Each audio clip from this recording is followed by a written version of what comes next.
Good afternoon, and thank you for joining us today. Just a reminder, to maintain quality audio, please keep your phones on mute until it's time to ask your questions. Use *6 to mute and unmute your telephones. We'll take your questions in the order you RSVP'd. Today we'll be providing you an update on the investigation of COVID-19 and testing for it. And joining us for today's media briefing are Jean Ayers, the State Health Officer and Administrator of the DHS Division of Public Health, Dr. Alan Bateman, the Assistant Director of the Communicable Disease Division of the Wisconsin State Laboratory of Hygiene at the UW-Madison, and Tom Haupt, the Respiratory Disease Epidemiologist with DHS. And we will begin today's briefing with remarks from State Health Officer Jean Ayers. Good afternoon, and thank you for joining us as we share an important announcement from our partners at the Wisconsin State Lab of Hygiene at the University of Wisconsin-Madison concerning testing for COVID-19. Today we're announcing that testing for COVID-19 is now being conducted in Wisconsin at both the University of Wisconsin-Madison and also at Madison Health Department. For more on this announcement, I'm going to turn it over to Dr. Alan Bateman, an Assistant Director at the Wisconsin State Lab of Hygiene's Communicable Disease Division. Thanks, Jean. I'm happy to report that the Wisconsin State Lab of Hygiene can now test for the COVID-19 virus. This means faster results for patients in Wisconsin who meet testing criteria. So a little bit about how we got here. Within 1 week of the virus sequence being shared by Chinese scientists, CDC had a test up and running at their lab, which is incredibly fast. CDC also worked with FDA to get special emergency use authorization, or EUA, for the CDC test. This allowed CDC to send reagents, or what we call test kits, to state and local public health labs. Before implementing a new test, diagnostic labs always perform validation testing. This is a type of quality control testing to make sure that the new test performs well in that lab. During validation for this test, we and many other public health labs, most public health labs, saw an issue with the test kits. So the test targets 3 different segments of the coronavirus genome. It contains 3 virus markers. If all 3 markers are positive, the result is positive. If all 3 markers are negative, the result is negative. And if there's a mix of the results for the markers, then the result is inconclusive. What we saw was inconclusive for many of the samples that should have been negative, so we and others let CDC know of the issue, and CDC took a 2-pronged approach to address this issue. First, they worked with FDA to look at all the data, and CDC and FDA concluded that the 3rd marker, the one that was giving inconclusive results, was not needed to identify the COVID-19 virus. So last Wednesday afternoon, CDC and FDA said on a multi-state call that we could re-verify the test using the remaining 2 markers. We did this, and the verification passed. CDC's other approach was to create new batches of the kits to send out, using stringent quality control measures to make sure the new batches were good. We just received a 2nd batch, and we did verification testing on that, and that also passed. One last thing to note is that positive results from this test will officially be sent out as presumptive positive, but this presumptive positive result is actionable. This means that clinical and epidemiologic action can be taken on the result, and presumptive positive specimens will be sent to CDC for confirmatory testing.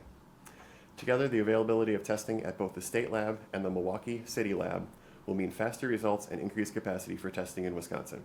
Thank you, and now back to Jean. Thank you, and I just want to emphasize that it is not just the University of Wisconsin-Madison where we'll be able to do these tests, but also the Milwaukee Health Department will be able to do these tests. So I also want to update you on a few other things about where we are with COVID-19 in Wisconsin. First, we were all relieved last Friday to learn that the one confirmed patient that we have been following for a number of weeks has been released from isolation and is doing well, and tests have come back negative, and so we have been able to resolve that first case. Today, at this point, the number of people who've been under investigation for COVID-19 is 18 who have tested negative. The one person who was a confirmed case I just mentioned, and we have 2 tests pending. We want to continue to stress that the risk to the public remains low in Wisconsin, and DHS, the CDC, our local public health, and tribal partners are all working diligently to protect the public from this virus. However, at the same time, we're preparing in the event that COVID-19 begins to spread in the community based on indications that we are seeing this as happening across the globe and even in other parts of the United States. As we prepare to transition from containment of the disease, which is what we've been doing so far, to identifying and controlling the spread within the community, it's especially important that we have this lab capacity in Wisconsin. Fast access to high-quality testing and control can help make a difference in our efforts to identify and control the spread of the disease. For this reason, we're pleased that the Wisconsin State Laboratory of Hygiene and the City of Milwaukee Health Departments now have this capability, and we're grateful for their partnership with us. We'd also like to remind everyone that the flu virus continues to circulate across the state, and the odds are greater for a person to get the flu than COVID-19. And remember these simple steps to avoid catching and spreading viruses, such as washing your hands with soap and water, covering your coughs and sneezes, and staying home if you're sick. There have been a number of interesting messages that people have been sharing about bumping elbows instead of shaking hands, and or just putting your hand on your heart to greet someone. Those types of things we can begin to normalize at this point in time just to be safe. Tom, I'd like to turn it over to Tom Hoff, who's our influenza surveillance coordinator. Oh, thank you, Jean, and thank you for mentioning influenza also. We are at very high activity for influenza, probably near peak or at peak at this particular point. The hospitalizations over the last week have been over 500, which is amazing for this time of year. So we want people to, again, be aware of not only the COVID-19, but also the influenza virus that is currently circulating. Just to follow up, we are very pleased that the State Laboratory of Hygiene and the Milwaukee Health Department can now do testing for COVID-19. We wanted to emphasize, though, that in order to have these tests done, we have to have approval by the Department of Health Services or the Milwaukee Health Department, which the test criteria have to be met. This is because we're under the emergency use authorization. And I just wanted to briefly go over some of the criteria we are obligated to follow. There's three possibilities for somebody being approved for testing.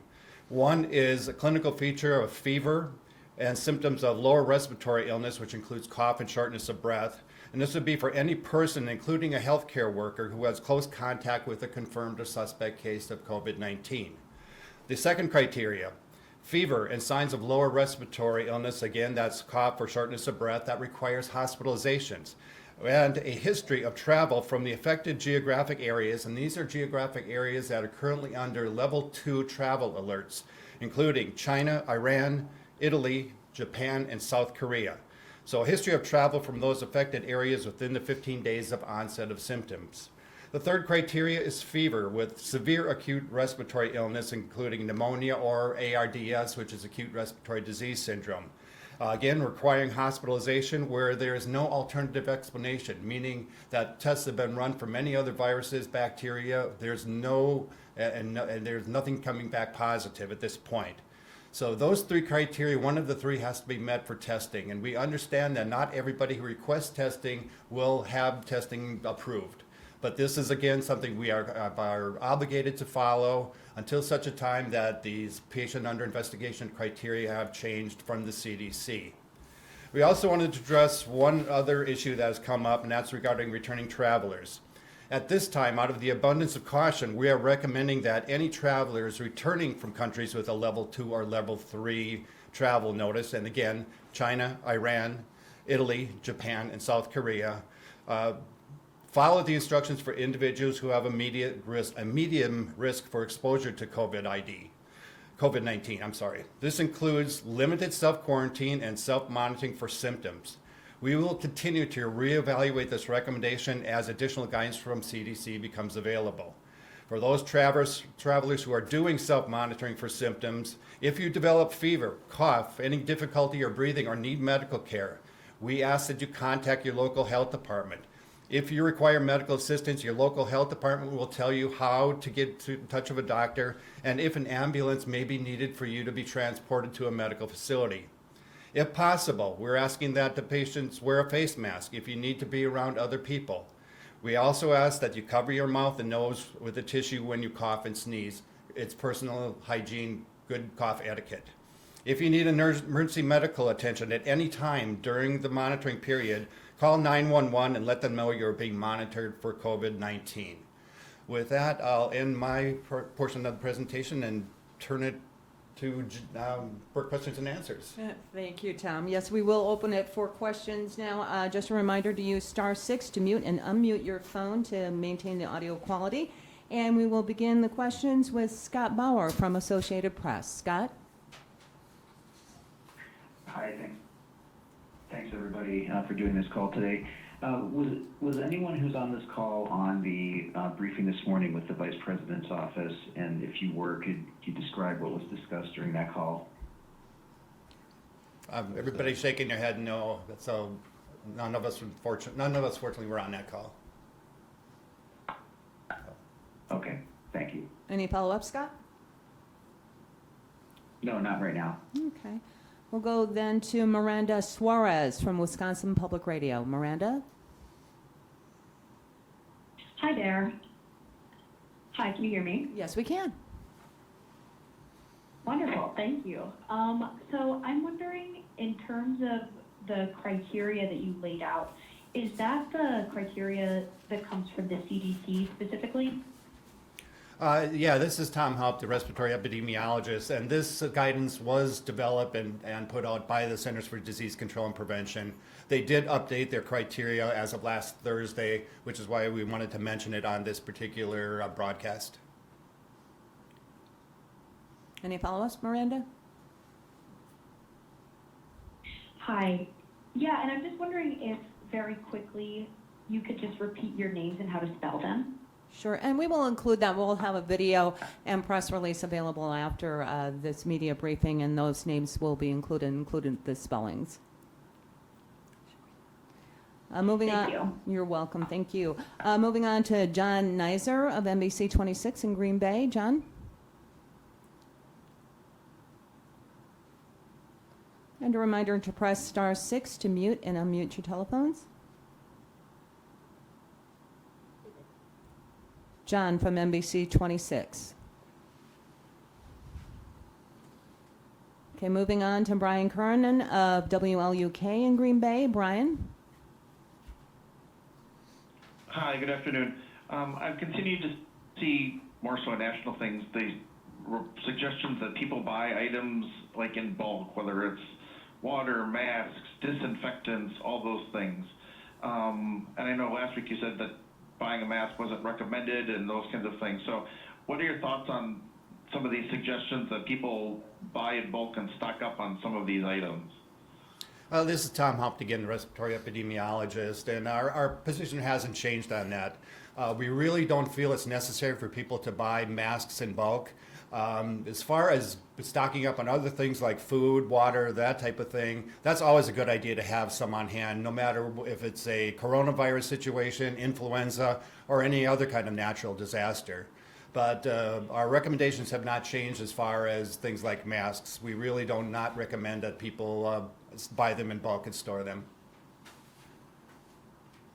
And then can you just clarify at the beginning, I thought Jeannie said the labs in Madison and like UW-Madison and Madison Health Department. Yeah, that was, Which, this is Jean, yeah, I misspoke. It is the UW Madison campus is where the state lab is, and then also the Milwaukee Health Department lab. So we have two labs now who are able to do the testing, and so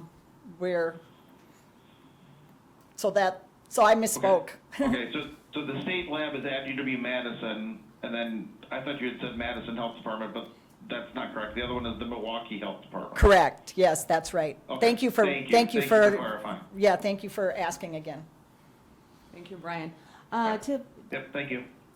Tiffany Olson from WKBT in La Crosse. Tiffany? I'm good, thanks. Okay, thank you. Henry Redmond from the Daily Jefferson County Union. Henry? And a reminder to press *6 to mute and unmute your telephones. Henry Redmond from the Daily Jefferson County Union. Okay, moving on then to Logan Rude from WISC in Madison. Logan? We're good in Madison, thank you. All right, thank you. Elise Romas of NBC 15. Hey, can you guys hear me? Yes, we can. Okay, wonderful. I'm wondering, a lot of stuff is going on with testing in state. Is there any chance that that is also related to any kind of development for a possible vaccine for COVID-19? This is Tom Haupt again, respiratory epidemiologist, and I don't know that there's a correlation between the testing and the vaccine. Their vaccine is on the fast track. They're hoping to start some trials as early as April or May, which is really amazing considering how difficult it is to make vaccines. But I don't know if the increase in testing really has a correlation with that or not. Yeah, this is Al Bateman from the state lab. We are the diagnostic lab to be able to determine if patients have COVID-19 virus or not. That's separate from vaccine development that other researchers and companies are working on. Okay, and then one other question. Where is the money coming from to pay for these tests? Is this state funded? Are they state? Okay. Oh, for the actual test itself, the test itself is fee exempt. We're running that for free over at the State Laboratory of Hygiene. Yeah, hopefully that answers your question. I apologize for the delay. I misunderstood. Oh, no, that's okay. Thank you. Okay. Okay, we'll move on then to Danny Maxwell from WKOW in Madison. Danny? Hi, this is Jennifer with WKOW. Can you hear me? Barely. Could you speak there? Can you hear me now? I moved it off speaker. Sorry about that. There, that's great. I have a clarification question regarding the travelers. Will they be, I heard something about quarantining them and monitoring for symptoms. Is that just people who are appearing with symptoms, or would that be everyone? Quarantining is for people, again, this is Tom Haupt, the respiratory epidemiologist, I'm sorry. But the quarantine are for people who are not ill and showing any symptoms. So we're asking if they have returned from any of these 5 countries that they self-quarantine within their homes, have as limited amount of public interaction as we possibly can. If they develop symptoms, they need to call the local health department and find out where they can go for medical treatment. If they need to have an ambulance, the local health departments can help set that up as well. But the quarantine is for people who are not ill. Okay, so anyone returning from one of those places, should they call their doctor, even if they don't feel sick? No, there's no reason to call their physicians unless they become clinically ill. Okay, and at this point, are you recommending people go to the doctor if they're feeling any of these symptoms, or should they call or start with the health department just to avoid going to clinics? Yes, they should. That's a good question, Danny. Thank you. They definitely should call their clinicians or call the local health department before they do any traveling to a medical facility. Okay, and I have one more question, if you don't mind. Recommendations for assisted living facilities after everything we're hearing out of Washington State. Is there anything new being put out for them? I believe we do have some new guidance that is coming out for long-term care facilities, and that would include skilled nursing facilities and assisted living. I would just like to add that whenever you're experiencing symptoms, cold, flu, upper respiratory symptoms, it is best to not visit people in long-term care, hospitals, or assisted living spaces. We'd like to encourage that and remind people of that. And certainly for the people who are returning from these countries, we would ask that they not go near those places. Okay, thank you. Thank you. Moving on to John Leisfeld of the Eagle Herald in Marinette. John, are you there? Yes, can you hear me? Yes, we can. Okay, yeah. You mentioned, I believe this question would be directed toward Dr. Bateman when you're speaking about the testing. You mentioned that positive test equals presumptive, which are actionable. Can you clarify what you mean by actionable? Yes, it means we have every, we fully trust the presumptive positive and we fully expect it to be confirmed at CDC. And it is possible for both clinicians, doctors and nurses, and public health epidemiologists to take action on that positive, presumptive positive, and assume it is a real positive. It is just through the specific instructions through the test that we have to result it as a presumptive positive. We fully believe it is a real positive. So when you say take action, what does that mean from the patient perspective? This is Tom Haupt again, the respiratory epidemiologist, and what we would do is we would begin contact tracing, starting with a thorough interview of the patient to find out who they may have had close contact with in the 14 days prior. We would look at anybody who we suspect would have this kind of close contact, start monitoring those people for signs and symptoms as well. We would not wait for validation from the CDC. We would react to a positive test at the State Laboratory of Hygiene. Okay. And then just one follow-up question on just one more topic. So in Marinette here, we're kind of a rural community. The lab testings are in Milwaukee and Madison. Does that just entail a blood test? Would blood be transferred from, like, if you suspected it in a rural community, would that be transferred to one of those labs to be tested there? Actually, we do not ask for blood tests. We are asking for swabs from the nose and swabs from the throat to be sent to the State Laboratory of Hygiene. Blood is not one of the high priority specimens that we are asking for. Okay, and in efforts to, diagnose these illnesses quickly to stop the spreading of it, do you ever foresee the possibility that you'll have test kits available in rural communities at their local medical facilities? They are.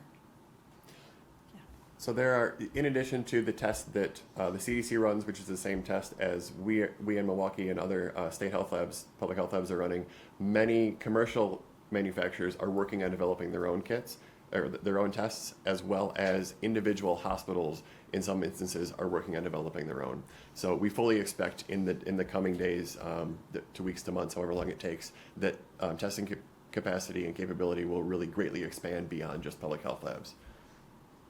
Okay, thank you. And was that you, Dr. Bateman? Yep, sorry, Al Bateman from State Lab. All right. Okay, thank you. That's all I have. Thank you, John. Stephanie Haynes from TMJ4 in Milwaukee. Hello, can you hear me? Yes, we can. Okay, a couple questions. The test kits that you have in Milwaukee and Madison, are they available right now or will it be in the coming days? They're available right now. We currently have the capability for testing. Wow, okay, cool. Is there any indication that the one patient who did test positive but is now recovering, is there any indication that patient may have immunity?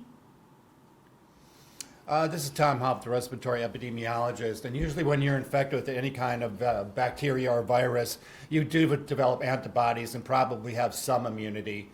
But it's just really too early to say anything about that because the coronavirus, the COVID-19 is evolving and there's more tests being done on that particular virus as well.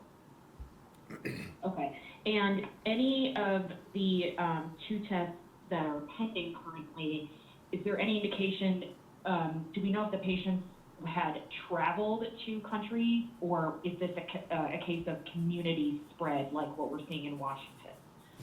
Yeah, we don't usually talk about the specifics of what constitutes a patient under investigation, but they did meet one of the 3 criteria that we described earlier in the broadcast. Okay, and is there, I don't want to say shortage, but is there like a limited number of tests, and how would somebody not be approved to take a test if they believed they had the virus? In terms of numbers of tests, we have no reason to believe that there's a limit in the number of tests right now. We currently have the capability to test at least hundreds of people right now, and we know that additional reagents will be available to us relatively soon. But just want to emphasize that people must meet certain testing criteria that Tom laid out before testing is possible. Okay, and then, sorry, my final question is, so if you suspect that you have the virus, don't go into a clinic, call the health department, call your doctor, and if needed, call 911. That's correct. Okay. Okay, thank you so much. Thank you, Stephanie. Moving on to Mark Johnson from the Milwaukee Journal-Sentinel. Can you hear me? Yes, we can. Terrific. Thanks for having this conference. I wanted to check one thing and then ask two quick questions. Just checking for the test, if I understand it correctly, the test uses swabs either from the throat or from the nose. Is that correct? Yeah, this is Tom Humpt again, and that is correct. Okay.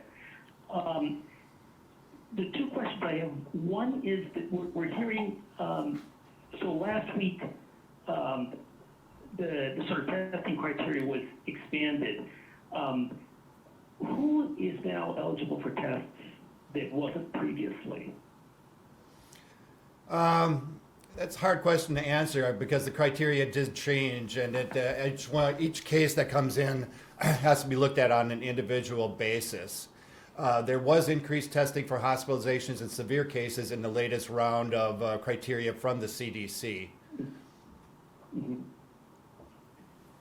All right. And the last thing I wanted to ask was, I think the last conference you had, there was something about the case fatality rate actually being only 0.7%. I still see 2 to 2.5% being used just about everywhere, and I'm wondering if, which one we should be using.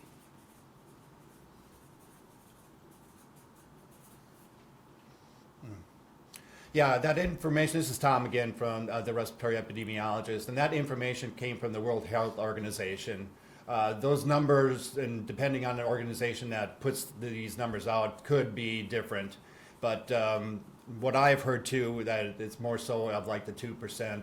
But again, it depends on who's putting out this information. And this is Al Bateman from the State Lab. Just to add one other thing to that it is still really early. We're learning more about this virus every day. And as more research is being done and as more tests, particularly to look for antibodies against this virus, come out in the future, we'll have a better idea about what the case fatality rate is. Okay. Thank you.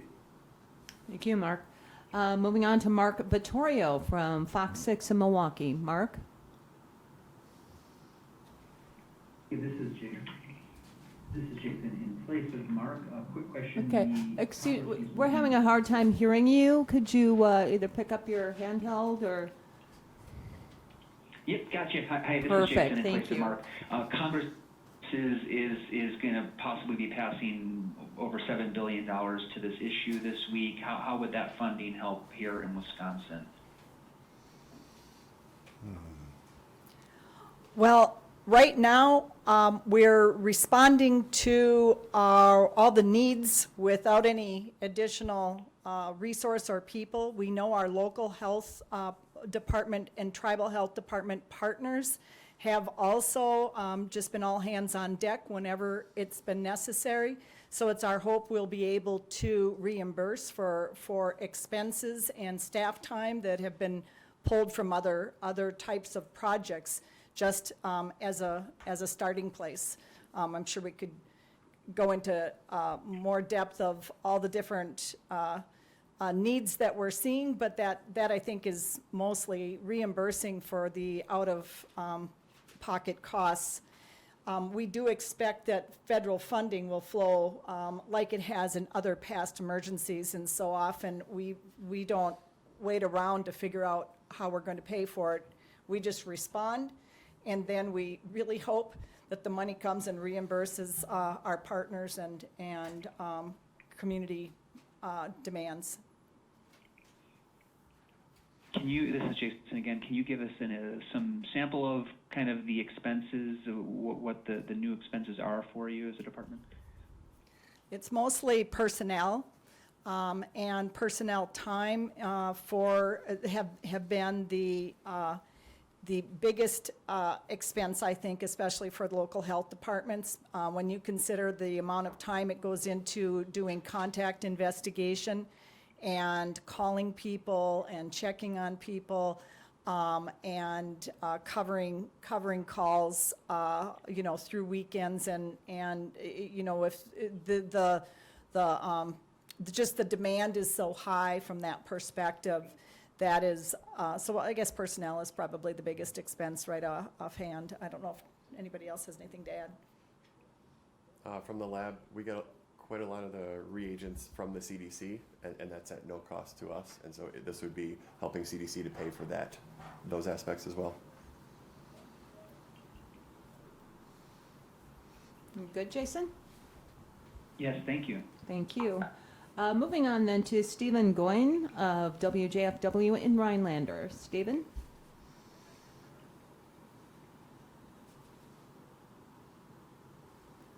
WJFW in Rhinelander?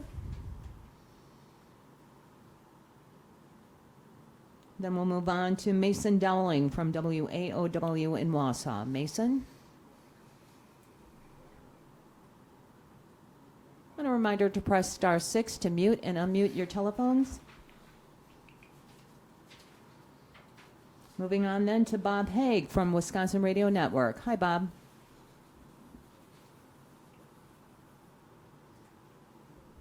Bob Haig, Wisconsin Radio Network.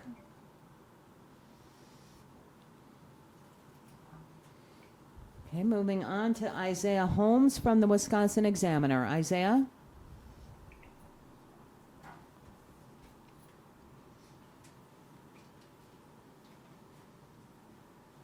Isaiah Holmes from Wisconsin Examiner. Okay, moving on then to Matt Novak from Gizmodo. Matt? Yep. Can you hear me? Yes, we can. Wonderful. King County in Washington just announced that they're purchasing a motel in Seattle to handle isolation for overflow. It seems like bed capacity has been a major issue in China, with them making at least 19 makeshift hospitals. Are there any similar plans in Wisconsin that you can share with us? At this point, we don't have any plans for purchasing of hotels, or I do think that when we move to from this containment stage to controlling the spread in the community, that we're going to need a lot of support from employers and housing to allow people to be working from home, because that will be likely the best way for people to self-quarantine in safe spaces. And so there may be some demands looking for the ability to support people who don't have a safe place to be self-quarantining. Sure. Just one more question, piggybacking off of the first question, actually. What kind of communication have you had at the federal level with the coronavirus task force? Have you had any calls with them since its inception? Are there any plans to communicate? I guess just sort of if you can fill us in on sort of what the federal and state relationship looks like right now. Oh, excuse me. Sorry about that. This is Tom Haupt, respiratory epidemiologist, and every time we have a person who meets the criteria for being a patient under investigation, we notify the CDC Emergency Operations Center to talk to them about that and go over any specific questions that they may have. We certainly have numerous conference calls with the CDC, all state calls. I would say the communication is quite a bit of quite extensive. We also had a CDC team here when we had our first case to help us out with case findings, case management, and tracking of cases. So our experience with the CDC has been extensive. Sure. What about the task force? Well, the actual task force itself, when we call, I don't know exactly if these people are on the task force or not. I'm guessing they have communications with the task force. So I really don't know that we have had personal contact with the task force members, but definitely personnel at the CDC, the experts, the subject matter experts. And whenever there is a White House briefing and the task force does a briefing, I am invited as the state health officer to participate and listen in on those calls. So I think there's been probably at least 4 to 6 of those over the past month or more. But you weren't on this morning's. No. Okay. And do you know anything about why the CDC's conference call was canceled today? Sort of an unprecedented cancellation for the CDC that a lot of people are wondering about. Yeah, this is Tom Haupt, again, a respiratory epidemiologist, and we were wondering the same question, why it was canceled at the last minute. We don't really know. I guess they're going to reschedule it, and once they reschedule it, they'll probably have an explanation for us. Yeah, it sounds like the best information out there is that it's not getting rescheduled for today, which seems very odd, but that's all I've got. Okay, Matt, thank you. Sandra Torngren from Spectrum News 1. Sandra? Hello, I'm here in place of Sandra. Can you hear me? Yes, we can. Hi, I have a question about the who are returning from travel to the affected countries of China, Iran, Italy, Japan, South Korea. So people returning from those countries who are not showing symptoms are being asked to just self-monitor or to self-quarantine at this point. This is Tom Haupt again. We are asking them to self-quarantine and monitor for signs and symptoms, including and especially fever and cough or any kind of respiratory illnesses. Okay, and then one follow-up. So those folks, for the general public, you don't advise the purchasing in mass quantities of masks, but for those folks with that travel history, they would be advised to maybe purchase and keep and be using masks. Is that correct? Not necessarily. Again, this is Tom Haupt again, and not necessarily. We're asking them to stay at their home, have limited contact with other people. We are not advising that they go out and purchase masks. Okay, thank you very much. Those were my questions. Okay, thank you. Nadine Comerford from NBC. Nadine? A reminder to press *6 to mute and unmute your phones. Nadine Comerford from NBC. Okay, we'll move on then to Nathan Lane from Thomson Reuters. Nathan?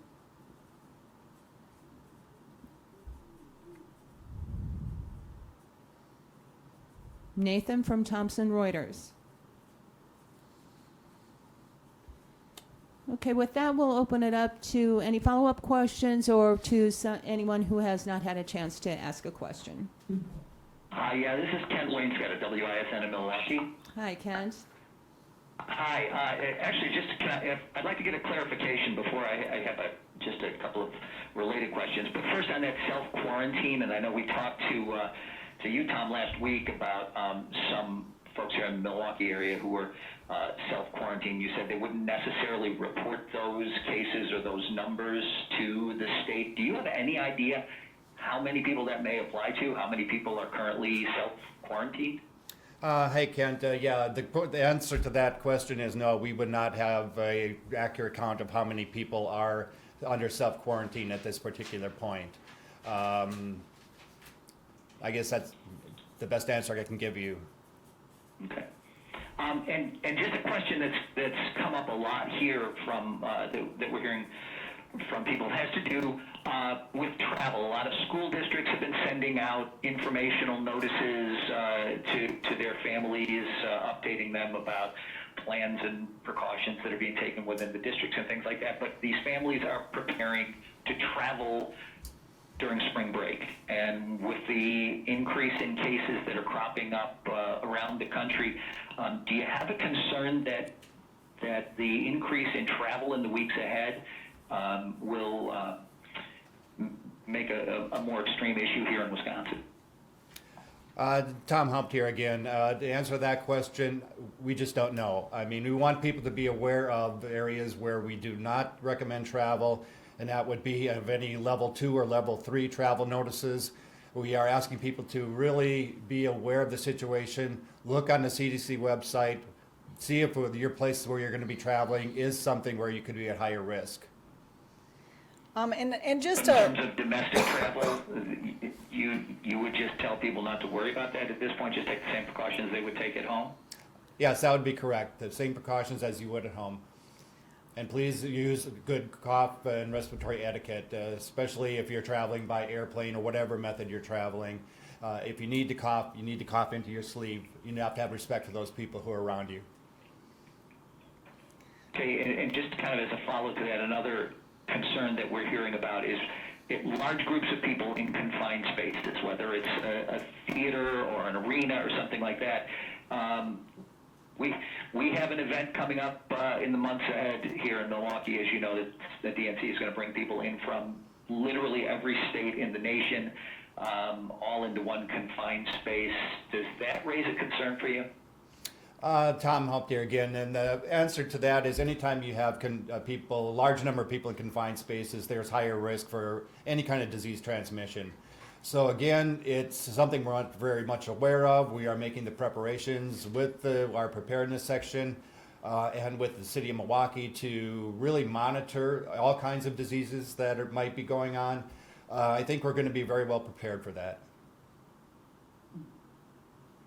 Okay, thank you very much. Any additional questions? Yeah, this is Chris. Hi, this is- State Journal. Go ahead, Chris. Can you give us a hard number for the number of tests available?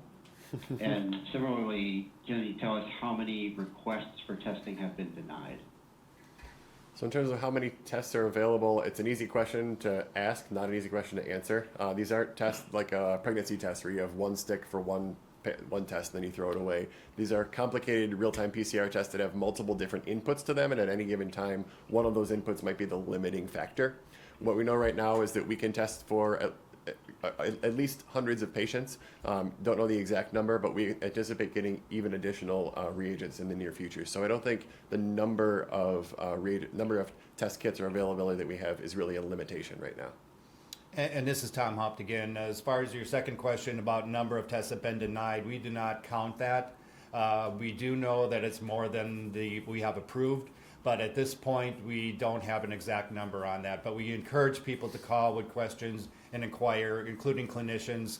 We'll discuss this with them on an individual basis. Okay, and if I could ask one follow-up question, there was some concern about fellow travelers on the flight with their one positive test result. Have any of those fellow travelers been tracked down and tested?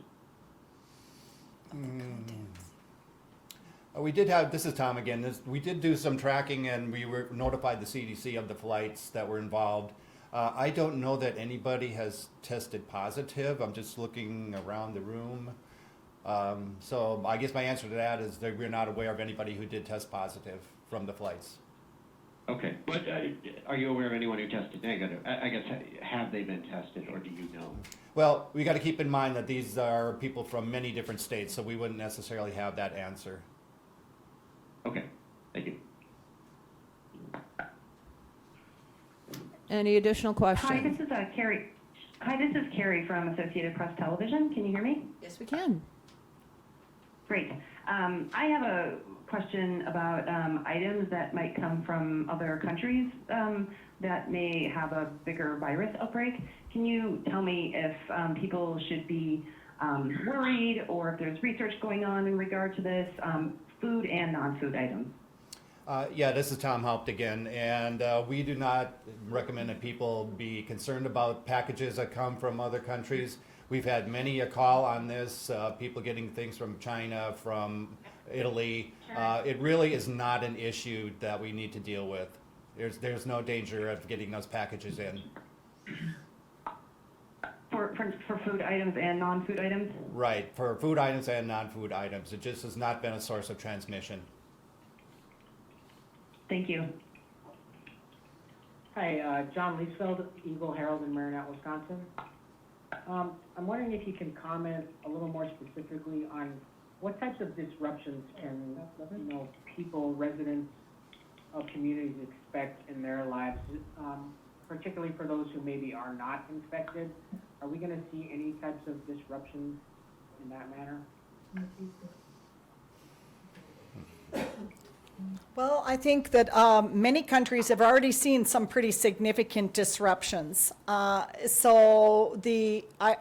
view and I really appreciate the people who have been self-quarantining because without symptoms, to be staying home out of consideration of your neighbors and workmates is just a pretty significant disruption, and it's not something that we've been able to pay people to do. So I think that's been very, very significant. The other thing is that there have been those employers who've been able to support and who've been willing to support people to stay home when they are, wanting them at work is, again, another disruption and something that we really appreciate. And we'll expect that there may be more of that going forward as we end up transitioning to community spread. So some might, the ability to do work from home, so remote work, to maybe not visit your loved ones when they're in a nursing home. I mean, these are personal disruptions, and I think we can expect there to be more of that, not less, in the next, upcoming months. There have been anything you can do to stay healthy and stay out of the healthcare system, so the flu shot and all the things that we keep saying, because the demands as this expands and potentially moves to a community spread, the demands on the healthcare system are going to be significant. And I think you would be great if you weren't there with the flu. And that we were making it possible for people to really prioritize. So that's another kind of a disruption that I can expect. I feel for the people who've had these wonderful trips and education abroad planned and have had to come back early. That's a significant educational disruption, and those are some of the things that I'm feeling people are already experiencing. A reminder. Okay, thank you. And can you say your name for me real quick? Jean Ayers, State Health Officer. Okay, thank you very much. A reminder to please mute your phone if you're not asking a question to preserve the quality of the audio, and to press *6 to mute and unmute your phones. We have time for one more question. Hi there. Okay, competing questions. This is Miranda Flores from. Sorry. Go ahead. This is Frederica Faber from PBS Wisconsin. Can I ask this question? Go ahead. Is there a backlog of tests that you are now waiting to test, a backlog of specimens? This is Alan Bateman from the State Lab. No, there's no backlog. And if one has this test done, how long does it take to get results now that those tests are being done here? Yeah, it's a great question. We can have results within 1 to 2 days after we receive the specimen, and we're going to do our best to make it 1 day, but if the volume really increases a lot in the future, it could be up to 2 days. Great, thank you very much. Thank you. Any other questions? Hi, is anyone there? Yes, go ahead. Hi, this is Isaiah Holmes from the Wisconsin Examiner. Sorry, I wasn't able to unmute it earlier for some reason. My question is, in terms of the individuals who have succumbed to the illness, is there any rhyme or reason to, is there any pattern in terms of average ages or their health condition, or is it pretty sporadic? Hi, this is Tom Hupt again, the respiratory epidemiologist, and Many of the deaths that have occurred, especially in China, have been in the older population, which is very consistent with what you would see with almost any respiratory type of virus. Also, many of the patients that we are aware of also had underlying conditions which would make them more susceptible to a more severe illness due to COVID-19. And who are you again? I'm sorry, this is Tom Haupt. I'm the respiratory epidemiologist for the Department of Health Services. Okay, and I just had one more. For people who have recovered, or for individuals who have recovered from the illness, how long of a period would you say that they remain like a contagion hazard? Tom Haupt again, I'll get the first crack at that one. We really don't know how long. A lot of the tests are still being done on patients who are positive. We have to keep in mind that this is still relatively early in the investigation, and more information will be coming out on that, more information from CDC. But right now, we just don't have an answer for that. Yeah. Was there anyone else? Hi, this is Elise Romas from NBC 15. I had one quick clarifying question. When you're talking about these testing kits, you're talking specifically when somebody comes in and is getting looked at by the hospital. These aren't like at-home testing kits, correct? Correct. This is when a specimen is taken in a clinic or a hospital and then sent to us for testing. These are not at-home test kits. Okay, great. Thank you. Well, we want to thank you for joining us. Oh, one more? I'm sorry, yeah, I just wanted to ask a quick clarification question. And who is this, please? This is Miranda Suarez from Wisconsin Public Radio. Go ahead. I just wanted to clarify that local testing wasn't happening before because of the faulty CDC test kits that were giving false inconclusive results. Is that right? Yes, correct. Previous to this, we had been sending specimens down to CDC for testing because they had their test live. Okay, thank you. And I wanted to clarify as well, when you talk about the difference between containing versus identifying and controlling the spread, I'm wondering if you could just quickly, what are the differences between those two things, and are you already kind of moving on to that second part, or is that something that you're looking towards in the future if there are more positive cases in Wisconsin?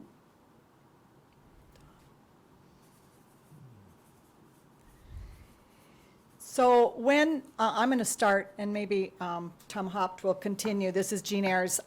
When we had the first opportunity to try to keep COVID-19 from entering the United States, we had an approach that we would call containment, which was anytime anyone was traveling from those areas that were impacted, we used an abundance of caution and had them move into self-isolation. There were travel restrictions. There was, that's why you had all that work of who could come into the country and how they were coming back, all of that.